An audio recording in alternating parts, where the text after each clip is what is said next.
Today, we're going to look at 5 signs that you're ahead of your financial and retirement goals in your 30s, your 40s, your 50s, and your 60s. Maybe even a bonus in your 70s. And since I've been through all of these, other than the 60s, I think this is going to be fun. I think this is going to be, we're going to give you some very specific things to know. Hey, I need to do better, or I'm doing okay. These are just good general benchmarks. As a reminder, we're not giving any specific tax, investment, legal, or financial advice here. This is informational. But what we find is that, people love to know this stuff. They want to know if they're on track. And we have a lot of different ways that we help folks in a very specific way to tell if they're on track to their own personal goals. I mean, that's really the ultimate benchmark. But in general, people love to know where they are relative to their peers. Yeah. And so the first one we'll hit is the 30s. Now, each tier that we're going to go through has a couple components. There's like an income goal, a net worth goal, and then kind of some of the other things you have in your life in place goal here. And get some pen and paper, because each one has 5 different things, very specific things that you can actually write down and say, I'm good or not good on this. Hey, where am I at? Yep. Okay. And so, as we go along, you may have some questions. We're happy to help and answer some of those. But in the 30s, here's the first one that we're going to talk about. And really, this is a good one for everything. But you've got an emergency fund. So the first thing is you got an emergency fund that covers 6+ months of expenses. This is a pretty decent rule of thumb here. If you have variable income, it may be a little bit higher if you're commission or sales based. But you want to have. Sometimes we call an emergency fund an opportunity fund. And that's just like, how do we cover surprises that come up? You mentioned salary changes, but this is expenses. Your expenses should be fairly consistent. House payment, car payment, groceries, utilities, internet, things like that. Add those up for 6 months. Do you have 6 months of that in savings to cover that? Because if you lose your job, something happens, you're in a car wreck, we want company shuts flexibility. down, you need to be able to not panic for 6 months. And a lot of this really goes to knowing your numbers. And, in order to make good decisions financially, you have to have clarity about where you are. You have to have clarity about what you want, and you have to have some flexibility. We find the situation that people tend to make poor decisions, they don't have clarity, and they feel stressed and pressured. Yeah. And when you have some flexibility in terms of savings, if there are emergencies that happen, this is just life. This is stuff that happens.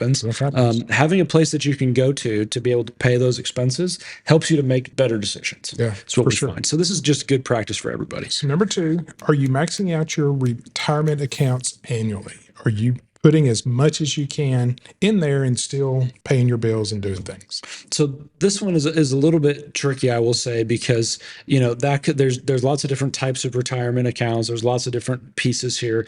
I think really what is the underlying idea that we want to get across? Are you thinking about the future, and are you earmarking dollars that aren't going to be spent in the next couple of years?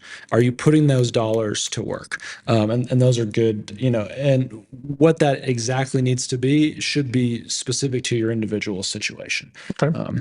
So that's a fun one. Number 3, I hate giving net worth goals, but everyone loves them. So everybody loves it. We want to try to get to. So here's number 3. This is a sign that you're on track. Your net worth is about 1 times your annual income. Now, this was given to us by there's an article someone sent us, and so we kind of built the video around this. But this is kind of an average of where people tend to be in their 30s. And look, if you're not there, it's okay. But this is a good goal to begin to start. And net worth is not just savings; it's home equity, vehicles, things of value. But yeah, and the goal is we want to grow these things over time. Yep. That's really what this gets to. Number 4, do you have adequate life and disability insurance coverage? This is a great one. Life is huge. Yeah. Okay. Disability is big. If you're 30 and you're disabled, that's a long time till you can retire. We got to protect that earnings machine. You got to protect it, which is you. And I love the way that you said that, Todd, is so important. Do you have adequate? I'm not giving a number here. Right. But sometimes there's 2 errors that I see with life insurance. Well, there's a handful, but the 2 main ones are you don't have enough or you have the wrong kind. Sometimes folks have really expensive kinds that they don't need. need, and that tends to be folks that don't have kids, don't really have a huge need for life insurance in the moment. And then the other hand is people that have like 3 kids and they don't have any life insurance, and I'm like, oh dear Lord, we have to fix this, And so it's precision is what's important. I know that you don't like to give out numbers, but I know one number that people think is correct is 1 year salary should be your life insurance. Oh my gosh, I almost had a stroke when you said that. I know, but I mean, you have to think about life insurance is because you're not here anymore. Do you want your spouse and children to only have 1 year's worth of salary? That's going to get them 1 year. But what about the other 60? Yeah. Well, Yeah, the way we think about it is, what do you want to happen? What do you want your surviving, whoever you're taking care of financially, what do you want their experience to be like if you were to pass away? How do you want their life to go? And, I think a rule of thumb that I'm more comfortable with, it's not perfect, that I'm more comfortable with, is your pre-tax income times the number of years you have left to work, plus any other expenses you want to pay for. So let's say you make $100,000 a year, you've got 30 years left towards retirement, and you've got $500,000 on the house that you want to pay off. In that case, 30 years towards retirement, you make $100,000 a year. That's $3 million plus $500,000 on the house that you want to pay off. That I'm much more comfortable with that rule of thumb. I mean, it might be $50 a month more than if you had 3 million, but it's going to cover those expenses. Absolutely. If we can't cover $50 a month to make sure that your family's taken care of, we got other problems we need to talk about. And then number 5, this is huge in your 30s. You're probably recently married. You're just now making some money. Do you discuss money openly between your partner? Oh between man, you and your partner. We should do a whole series on talking about money with And your are your financial goals aligned? Yeah. You might can talk about money, but do you agree? Does he want a pool and she wants retirement? Yeah. Does he want a month-long trip and she wants are those aligned? Yeah, that is We don't do couples counseling. No, we don't, but we do help people make good decisions with money. Sure. And that's a big part of those. So that's the 30s. That's just an idea of kind of where you want to be thinking about these things in your 30s. Now we kind of expand it just a little bit in the 40s, and so the 40s we expect that due to saving and some compound interest here, your net worth is hopefully about 3 times your annual income at that point. These are just kind of the national averages. So hopefully you're above average there. This one I don't love, but this was one of the stats that we were given. Your home equity exceeds 30% of your assets, and there's a lot that we could talk about in terms of being sort of house poor, but that's one. Really, it's like, okay, do you have some equity in real estate? Maybe a little bit of diversification there. Okay, it's kind of the idea. When I read that, I was thinking your home equity is 30% of the value of the home. That could be another way to look at it too. Another way to look at it is, do you have about 2/3 of it? You got some cash left in a mortgage. Yeah, you got some flexibility. Okay. Number 3, you have multiple sources of income. Interesting. This is an interesting side hustle, investments, things like that. So much to talk about here. I think the idea is, some folks, they've got it great. I have some clients who are very high earning W-2 people. They don't have time for other sources of income, but they don't overspend. They're thoughtful about the money that they have coming in. And so, we want flexibility. And one way to build flexibility is by having multiple sources of income. And so that's something that's interesting to you. There's a lot of cool ways to do that. But investments, I think, is a good one. Number 4 was a big one for me because I was raised in a very blue collar family. We never had money. I was never taught money.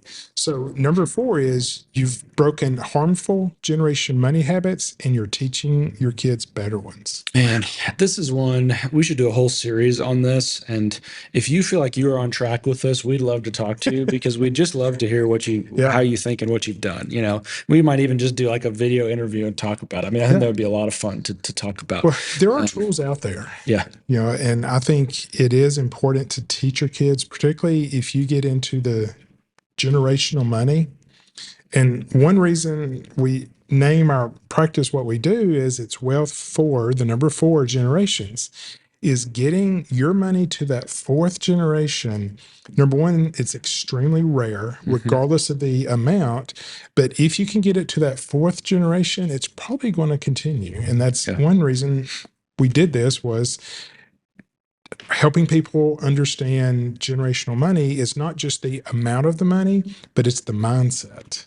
And that's a look, it's not easy, but it's a problem worth solving. It's worth the effort, we believe. Yeah. And so that's a super interesting one. Number 5, this is a good one. You're diversified. You're not totally concentrated in just one area. And I like that we kind of put this in at that point, because if you're going to take high risk bets, it's better to do it earlier than later. And diversification is a winning strategy in the long run, and you're going to make more money if you're well diversified. So that's a tough one to say. Maybe compliance will nix that. We'll see. But that's just that's a challenging one that I think a lot of folks are struggling with right now. With the S&P has done super well the last 10, 12 years. Historically, it's above its historical averages right now on that period. And so a question we get a lot is like, why don't we just dump everything in the S&P and have it in there? And the answer is because that's not actually diversification. And the guarantees that the next 15 years are going to look like the last 15, statistically improbable. Yeah. Improbable. And so we want to be more diversified. Okay, let's hit 50s. All right, 50s. Your net worth is now 6 times your annual income. Great. So what we're seeing is, there's growth here. Mm-hmm. Yeah.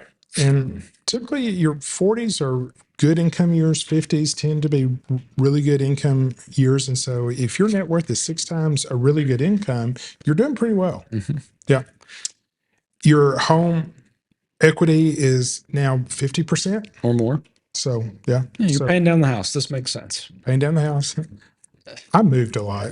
I always had a hard time with that. My wife loves new houses, and kids grow and things, city dynamics change, and you don't want to be in this, and I've moved a lot, but yeah, look, 50%. As long as we make a plan for it, it's okay. Yeah. That's what money's for, is to be enjoyed. It's to fund your lifestyle. So we want to think about that. And number 3 is my big one. Mm-hmm. Okay. Now, this should be done in your 20s as far as I'm concerned. That's true. But definitely your estate plan is updated and active. Okay. If you did your estate plan in your 20s or 30s when you had minor children, now they're probably grown. They're not minors anymore. It's time to get your estate plan updated. Get that thing up to date, and then start thinking more forward rather than just crisis. Who's going to raise the kids? Mm-hmm. They're grown. Now what? Yeah. Let's get that in a plan and get it done. And I think planning here, I want to just underscore, this is proactive and it's perpetual. It's not like a one-time thing and then you're done. Like, we need to be reviewing it and making sure that it continues to be part of your overall financial plan and aligns with your goals. So number 5 is your big thing. Number 5, yeah, this is a fun one. Your investment decisions are driven by strategy, not emotions or peer pressure. And we've talked about this a little bit, but we want to know what we own and why we own it. And one of the big advantages of working with professional planners who are fiduciaries is, they have a third party view of your money, and because they have a fiduciary capacity that they're acting in, they're unemotional about it. And that saves a ton of heartache, saves a ton of losses. Mm-hmm. It's just prudent to cover your blind spots. You don't have to worry about it. Mm-hmm. You don't know what you don't know. It's just done. Yeah. Mm-hmm. And that's it's worth every penny. Okay, let's go to 60s. Okay, 60s. I'll do number 1 because I'm pretty sure number 2 mm-hmm. is going to make your head explode. Mm-hmm. But number 1, your net worth is now 8 to 10 times your annual income. So that's a mixture of your income's dropped probably in your 60s, I would think. But hopefully over those 50s, your investment was done by strategy and plan, and it's grown. And so now you're 8 to 10 times your mm-hmm. annual income. Number 2 is you're debt free. That one, especially in the mortgage. Look, I might disagree with our. I know. But you know what? Look, some people love that. Yeah. I will tell you, some people love having. Mm-hmm. Don't have to worry about it. It's paid off. It's done. Why do you not agree with that? Very quickly. All I want to say is let's make a plan and let's individualize it for your own purposes. Mm-hmm. What I tend to find is that when I'm doing retirement planning, the ability to retire is really based on income. do you have sufficient income to cover your expenses? And what I find a lot of times, folks that tend to be, in my opinion, a little bit too much of Ramsey acolytes are folks that have tons of home equity and don't have enough other assets. And the problem with home equity is that it's subject to, the only way to get at it is whatever the lender will give you or whatever you can sell it for. And so I tend to run into folks who don't have enough ability to generate income in a tax efficient way and have too much home equity, but it's paid off. And it's like, okay, great. You got $1 million house and you have no income. And okay, yeah, what happens if you have a big expense? I mean, what I would prefer personally is, and everyone's goals are different, and we can talk about this at length. I would rather have a compensating asset that can pay for the mortgage. Let's say your mortgage is $3,000 a month, but your portfolio generates that in a safe, reliable, comfortable way. I would much rather have that and have more flexibility than hope that I could get to my home equity if I needed it in a situation. Yeah, that makes sense. So Okay. that's my opinion. The next one I think is really a good one, and this should be really done in your mid 50s, in my opinion. But you have a clear retirement income strategy, and this goes off of the last point. Is when you making good financial decisions comes down to clarity and education. And if you know what your plan is in the future, and you have some flexibility to be able to execute it, you can make better decisions. And so there's no downside to this. Yeah. Sometime in your 60s, you have to decide when to take Social Security. And that's just a few dollars a year difference, right? If you mess that up. People laugh, but this is one of the highest leverage things that we help our clients with. Absolutely. I mean, it can be hundreds of thousands of dollars over their lifetime, and it can have significant tax impacts. So I'm very passionate about this, and most advisors are like, yeah, just do whatever. And I'm like, oh, no, we've got to get this right. This is important. The rule of thumb is no, there are no rules of thumb with Social Security. No.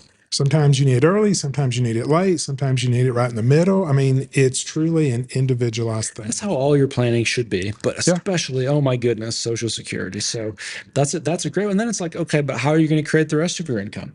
We in another video, we talk about the retirement scale. Where are you? Hopefully, if you're watching this, you're not in the dependence scale. You're in the abundance side of things. And if we're planning for a while and we're proactive, we can get you to abundance, which means that we've got to be thoughtful about how we take the rest of your income in retirement. Yep. And those can be high leverage decisions. And number 4, I think this is hard for people because they've been in this one mindset. Your portfolio has the right balance of growth and preservation. Sometimes in your 30s, 40s, 50s, you're investing for growth. Let's grow that baby. Okay. If it's up today, great. If it's down next year, that's fine. I'm young. I can replace it. You're doing this hoping that it goes up. But when you're in your 60s, a drop can be devastating. Yeah. There's so many pieces to this that we have to talk about. I think the important thing is we need to give every dollar a job and make sure that it does its job. And I think that's something that people miss and in some cases overcomplicate and in some cases oversimplify. We've got to invest. That's the way we beat inflation. That's how we make sure we don't. That's a step towards not running out of money. But we have to be diversified, and so that's a big piece for that. And the last one I think is an extension of this. Is you've got to have a legacy plan in place in order to transfer wealth. If you're successful all across these phases and all across the retirement stages, you're probably going to have more money than you end up spending overall. And that can only go to one of 3 places, really. It can go to the government. You can donate it to the government. You can donate it to charity, or it can go to your family or friends. And so you want to be intentional about that. And depending on how you do that, there could be some significant advantages and disadvantages to doing it in various ways. And so that's super, super important. And you've just got to get with an attorney who understands this. This is not something you have to have that a they do team. on There's no ways around it. You have to have a team. Yeah. I mean, particularly in your 60s, you need an estate planning specialist who does this, who's not out there representing criminals and DWIs and bankruptcies. This is what they do. Your estate plan is so important.